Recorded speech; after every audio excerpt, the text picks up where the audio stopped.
You know that old saying, go big or go home? Well, our next guest always goes big. You can see her giant murals on buildings not only here on the Sun Coast, but also in Tampa and Chicago. Yes, her canvas is mostly buildings, but she has been known to paint a sidewalk or two.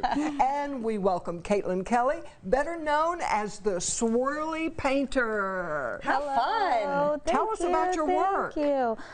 So I'm a local muralist here in Sarasota, Florida. I'm from Chicago.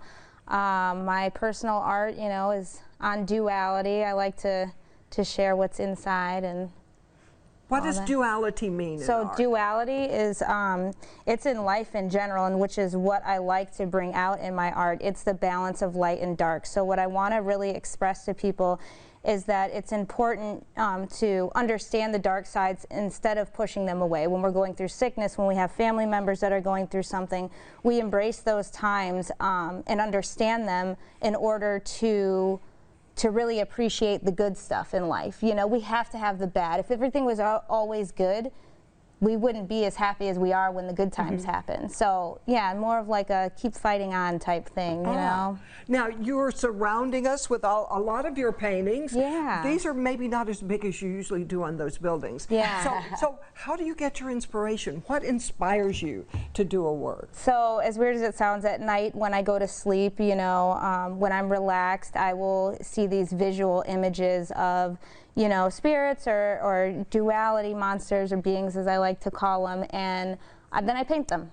Now, I read that your art was really influenced when you had a near-death experience. Yes, yes. So that was the duality in my life. You know, I was struggling with alcohol addiction. I wasn't living my passion or my dreams, and then the sickness is what, you know, when I was at death's doorstep, I'm like, it's time to change. I'm not going to live this way. I'm not going to let myself, you know, fall into that hole, and I'm going to use this to my advantage. Well, I'm so glad that you didn't let a talent like this go to waste, because we are absolutely stunned with the beauty of your work. Talk to me about scale. Like, to me, even a blank piece of white paper is kind of intimidating, but you're like staring up at an entire wall. Yeah. How do you know where to go? What do you do first? Do you know what you're going to put on that wall when you look up at it? When it's for a business, you know, I will talk over with them and on the things that they like, and they never know what they want, you know, so it's easy for me to, when they don't know, you know. Right. To give them an inspiration, to say, hey, this would look good. Yeah, kind of pull it out of them and then use what they like. I start showing images, you know, and we go from there. Okay, so we've got a blank wall here. Let's pretend. How can you show us how you start out when you're looking at this blank canvas and you're trying to make it come alive? Yeah, so we so usually what we would do is, you know, measure the wall, take photos of the wall. There's 3 different ways that you can approach a mural.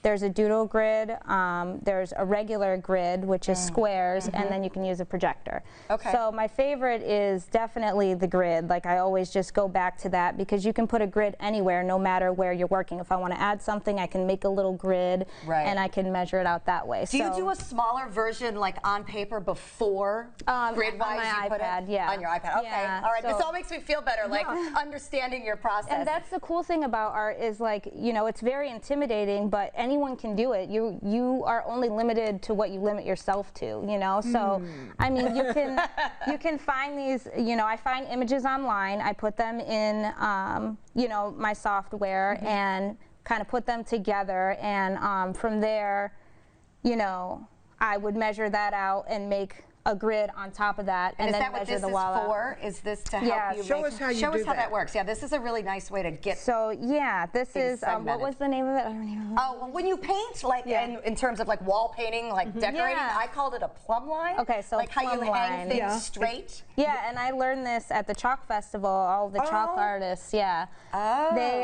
taught me that, you know, you'd measure it out. So say this was, you know, a 12 by 10. Okay. So you do your first line, you know, and you can hold that, and somebody, I'll just snap it, and you just snap it, and it creates that straight line. You know what I'm saying? Yeah, you did that. But that makes sense now, because again, just the dimension in working in this large scale you do seems so overwhelming. Like, what if you accidentally make the eye this big and you step up and you're like, oh, that didn't work? Yeah. You know, so this helps you put it to scale. And that's another cool thing about paint is, you know, that's not scary is you can always paint over it. It doesn't matter. Good point. You know, you can always use that same base coat of the wall. Like, say the wall is white, you make a big black line, just paint over it white and it's gone, you know. So then life is not usually that easy. It's as easy as you make it.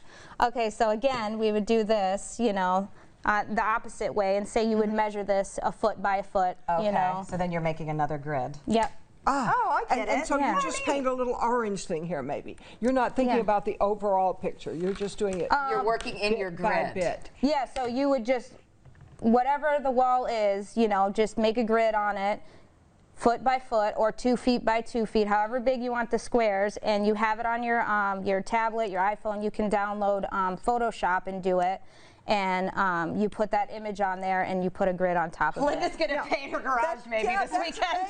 Maybe my sidewalk. Wouldn't it be easier just to do it on a canvas? I mean, I'm saying you have to get up on a crane sometimes, on a ladder. Oh yeah, you must not be scared of heights. I am. Yeah, no, I definitely am. The first time I had no idea what I was doing, but you know, I knew I could do it. So moving forward from there is just keep running with it. You know.